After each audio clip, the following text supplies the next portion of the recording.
നമസ്കാരം, സിറ്റി ന്യൂസിലേക്ക് സ്വാഗതം.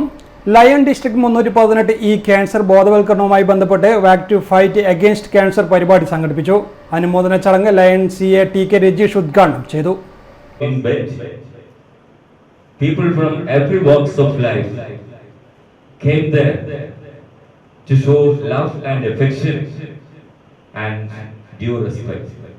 And these two people, they are exactly like Dr. Chandrasekhar Das in their behavior and in their breast cancer hub സ്ഥാപക doctor Lopa Mudradas മുഖ്യാതിഥിയായി. രണ്ടാം vice district governor lion Ravigupta, CEO and boss lion doctor Suchitra സൽഹിർ, D. Krishnanatha Pal, lion doctor Shashirekha, doctor VC Raveendra lion, doctor Avani Skandan സിംഹം, അഭിജിത്ത് കുളങ്ങരസ്ത് തുടങ്ങിയവർ പങ്കെടുത്തു. തുടർന്ന് Malabar cancer KS society ആദരിക്കുകയും വാക് to fight ക്യാൻസറിനുള്ള cash പ്രൈസും സർട്ടിഫിക്കറ്റുകളുടെ വിതരണവും നടന്നു. തുടർന്ന് ചന്ദ്രശേഖർ ദാസ് മെമ്മോറിയൽ അവാർഡ് 2024 വിതരണവും നടന്നു. News desk, city news. കൂടുതൽ വാർത്തകൾ അറിയാൻ സിറ്റി ചാനൽ വാട്സ്ആപ്പ് ഗ്രൂപ്പിൽ ജോയിൻ ചെയ്യുക. ഒപ്പം YouTube ചാനൽ സന്ദർശിക്കുക. വാർത്തകൾ ഇവിടെ അവസാനിക്കുന്നില്ല. മറ്റൊരു വാർത്തയുമായി വീണ്ടും കാണാം. നമസ്കാരം.